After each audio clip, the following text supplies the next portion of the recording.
The dining room was packed, 40 guests mingling, eating appetizers, drinking wine. Mom's annual spring party. I was standing near the buffet when she clinked her glass. Everyone turned to listen. "Before dinner, I want to share something hilarious," she said, gesturing toward me with her wine glass. "My daughter went to another doctor this week. That's 3 new specialists this month." Polite laughter from the guests. "Such a hypochondriac," Mom continued. "Always something wrong. The doctors never find anything because there's nothing to find." The laughter grew louder. My aunt nodded. Several of Mom's friends exchanged glances. "Last month it was fatigue. This month it's joint pain. Next month, who knows?" Mom paused. "Maybe she'll discover some rare disease from her trip to the grocery store." The room roared with laughter. I felt my phone vibrate in my pocket. I pulled it out while Mom continued her routine about my supposed medical dramatics. The notification was from my insurance company's app.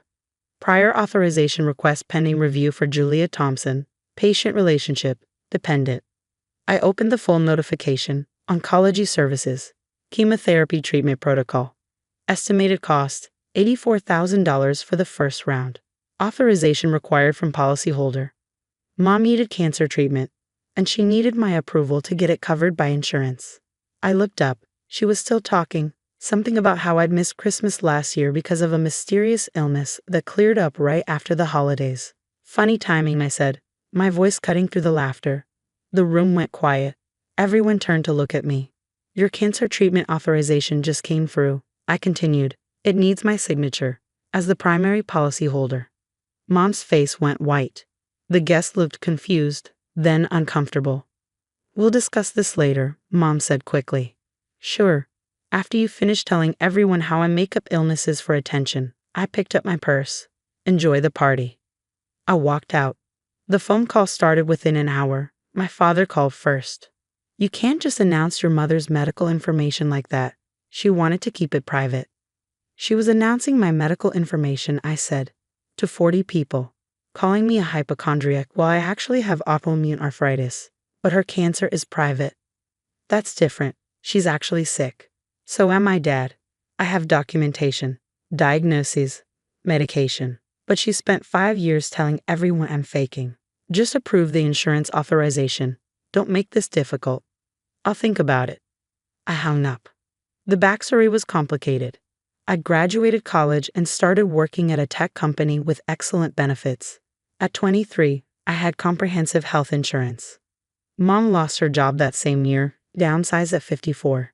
Dad's insurance had high deductibles and poor coverage. I added her as a dependent on my policy. My company's plan allowed it. I was helping my mother. That was 7 years ago. In those 7 years, I developed autoimmune arthritis, joint pain, fatigue, inflammation.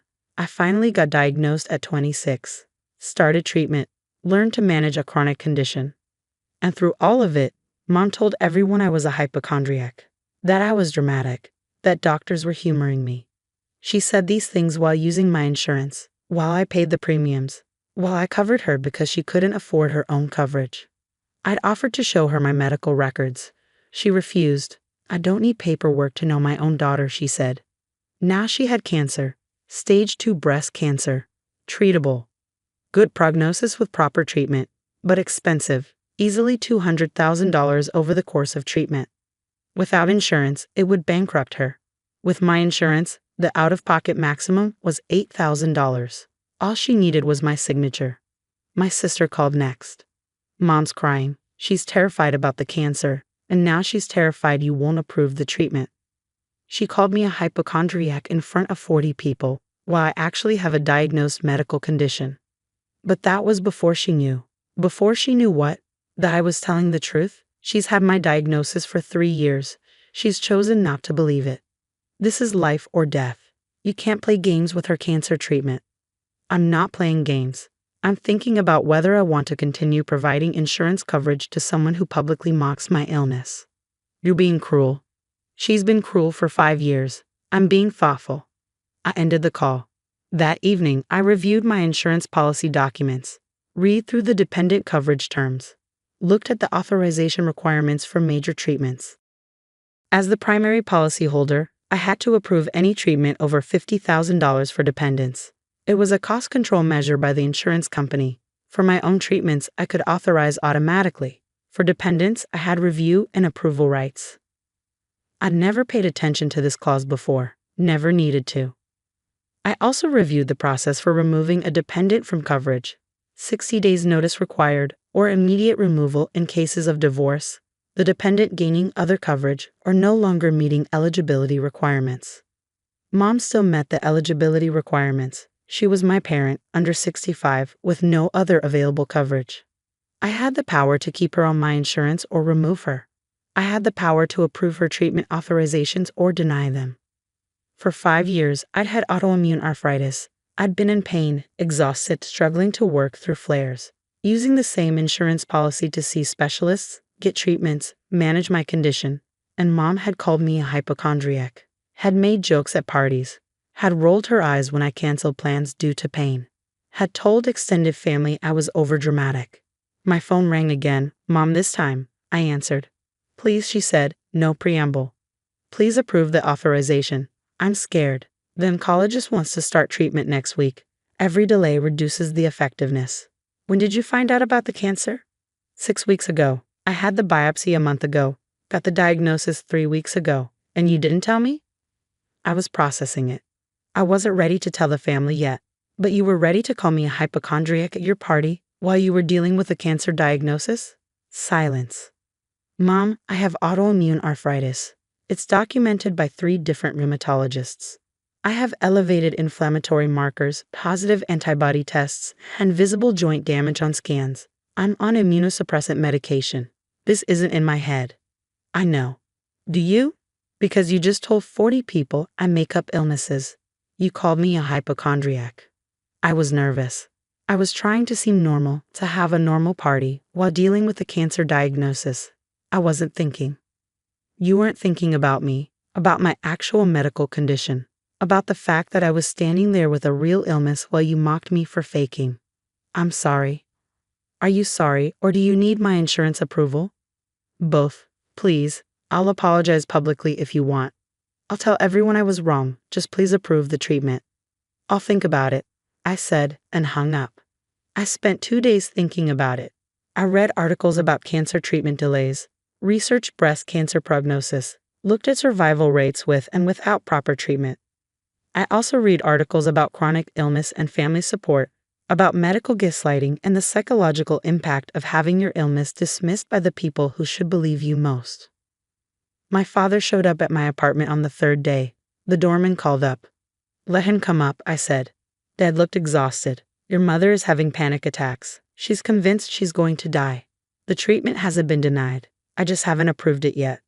The oncologist says every day matters. Then maybe she should have thought about that before calling me a hypochondriac while using my insurance. You're really going to let her die over some comments? They weren't just comments, Dad. For 5 years, every time I was too sick to attend a family event, she told people I was lying. She made me doubt my own reality. She didn't understand. She didn't try to understand. I offered to share my medical records. She refused. She decided I was faking. But this is different. This is cancer. It's different because you all believe her. When I said I was sick, you didn't believe me. Dad sat down. What do you want? I want acknowledgement. I want her to admit publicly that I have a real medical condition, that she was wrong. And if she does that, you'll approve the treatment? I'll consider it. Consider it? Her life is at stake. My quality of life has been at stake for 5 years, but that didn't matter to any of you. Dad left looking defeated. That evening, I received an email from Mom. I'm writing this because I need you to understand what I'm asking for. I have stage 2 breast cancer, triple negative, which is more aggressive. The oncologist wants to start chemotherapy immediately, followed by surgery, then radiation. The treatment plan is intensive and has significant side effects, but it offers an 85% 5-year survival rate. Without treatment, the survival rate drops to 30% at 5 years. I need your approval for the insurance authorization. I know I've hurt you. I know I didn't believe you about your illness. I was wrong. But I'm begging you not to let your anger at me prevent you from approving a treatment that could save my life. Please? I read the email 3 times. Then I drafted a response. Mom, you say you know you hurt me, but I don't think you understand the depth of it. For 5 years, I've been in pain, real, documented, medically confirmed pain. I've had days where I couldn't open jars or button my shirt because my fingers hurt so badly. I've had weeks where I was exhausted beyond anything I'd ever felt before. I've had to learn to manage a chronic illness that will never go away. And through all of that, you told people I was faking. You made jokes. You rolled your eyes. You made me feel like I was crazy. When I was diagnosed and showed you the medical records, you said doctors were too quick to diagnose things these days. When I explained my medication, you said pharmaceuticals were a scam. When I missed family events due to flares, you told people I was being dramatic. At your party 3 days ago, you called me a hypochondriac in front of 40 people. You made my illness entertainment. You laughed about it. You did this while enrolled as a dependent on my insurance policy, while I paid the premiums that cover you, while using the same insurance system I use for my treatments. Now you have cancer. You need treatment.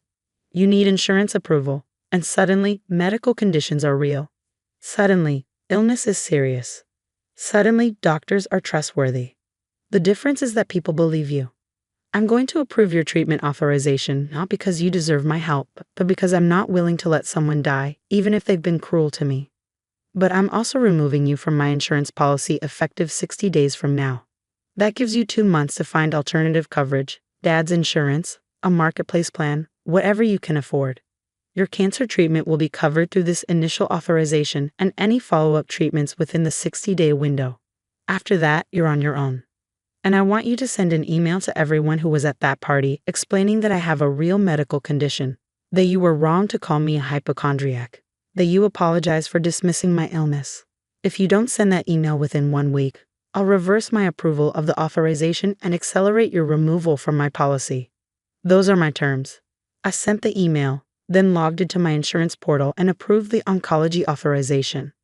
Mom's chemotherapy was scheduled to begin in 5 days. Then I submitted the dependent removal form, effective date, 60 days from today. Mom's response came within an hour.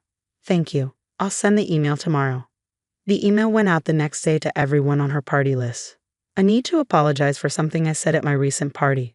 I called my daughter a hypochondriac and made jokes about her medical conditions. I was completely wrong. My daughter has autoimmune arthritis, a serious chronic condition. She's been diagnosed by multiple specialists and managing this for 5 years. I didn't believe her. I dismissed her symptoms. I mocked her illness. I was wrong, and I'm sorry. She's shown me more grace than I deserve by approving my cancer treatment through her insurance. I'm grateful and ashamed that it took my own illness to make me understand. Mom started chemotherapy the following week. I didn't visit, didn't call, sent 1 text. Hope treatment goes well. 60 days after I submitted the removal form, Mom's coverage on my policy ended. Dad had scrambled to get her on his insurance, upgrading his plan despite the cost. Her treatment would continue, but on their dime now. 2 months later, I got a handwritten letter from her. The surgery went well. They got clear margins. The prognosis is good. I'm starting radiation next month. I wanted to thank you for approving the initial treatment. It saved my life, literally. I also wanted you to know that I understand why you removed me from your insurance. I don't blame you. I used your generosity while treating you terribly. I hope someday you can forgive me. But I understand if you can't. I'm learning what it's like to be sick, to be scared, to need help. I'm learning that I should have listened when you tried to tell me. I'm sorry it took my own illness to teach me that lesson. I kept the letter but didn't respond. My arthritis is still here, still managed with medication, still causing pain on bad days. The difference is, I've built a support network of people who believe me, friends who understand when I need to cancel plans, a support group for people with chronic illness, a therapist who specializes in medical trauma. I don't need my mother's validation anymore, but it would have meant something if she'd offered it 5 years ago. Sometimes people only understand pain when they experience it themselves. Sometimes that understanding comes too late to repair the damage they've caused. I saved her life by approving her treatment, but I saved my own life by removing her from my insurance and from my daily existence. Both decisions were necessary. Only one of them made me feel guilty. I'm learning to live with that.